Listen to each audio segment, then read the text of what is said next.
It's not a drill, and it's not a fringe theory anymore. When former officials start speaking openly about military blockades, when cities are renamed on purpose, and when war language becomes casual, something has already shifted. Kaliningrad is no longer just a dot on the map. It's being treated as a test. And tests in geopolitics rarely stay contained. What stands out to me first is how casually this idea surfaced. Not through a leaked document or an anonymous briefing, but through the words of Darius Jurgelvicius, a former Lithuanian vice foreign minister, speaking openly on a Ukrainian YouTube channel. He didn't speculate. He didn't hedge.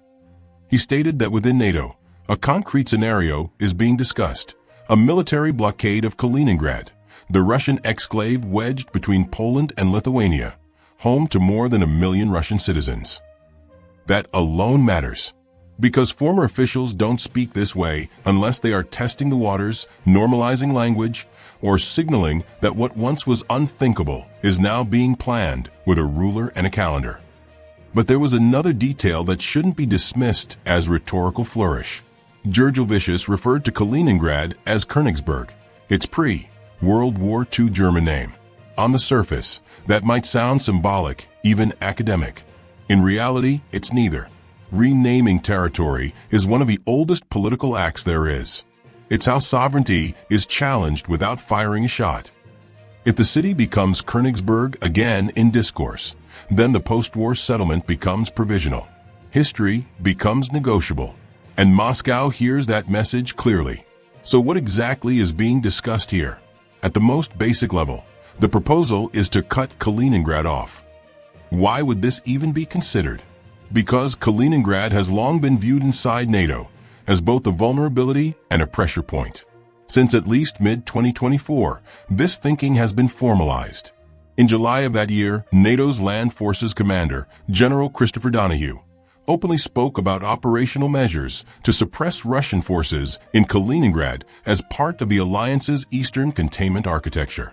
At the time, it was framed as doctrine, as contingency planning. Today, it's being discussed as a feasible option. This is where the shift happens. When contingency planning starts being spoken about as an executable scenario, the line between defense and preparation for offense becomes very thin. Poland and Lithuania, in this context, are not just participants. They are positioning themselves as frontline executors. Their militaries are being integrated more deeply into NATO command structures, their territories treated as launch pads rather than buffers. And that changes incentives. Small states gain relevance, visibility, and protection by being indispensable to larger strategies. But they also absorb disproportionate risk.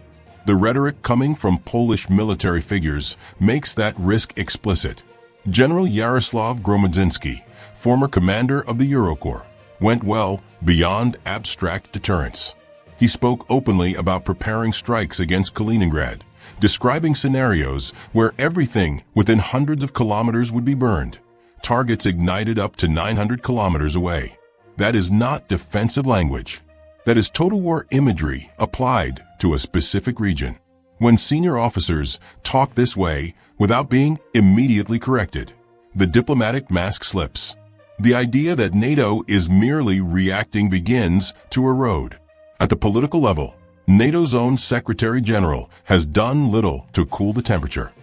Speaking in Berlin, Mark Rutte urged member states to adopt a war mindset, arguing that Russia views the alliance as its next target after Ukraine. That framing is powerful because it collapses time. It suggests inevitability, and once inevitability is accepted, preemptive logic follows naturally. This channel exists to connect the dots others ignore.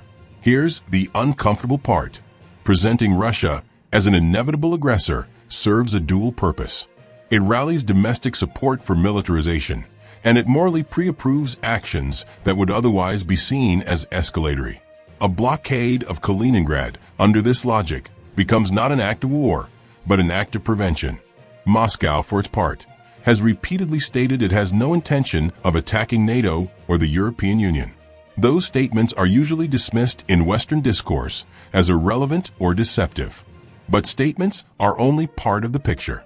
what matters just as much as behavior.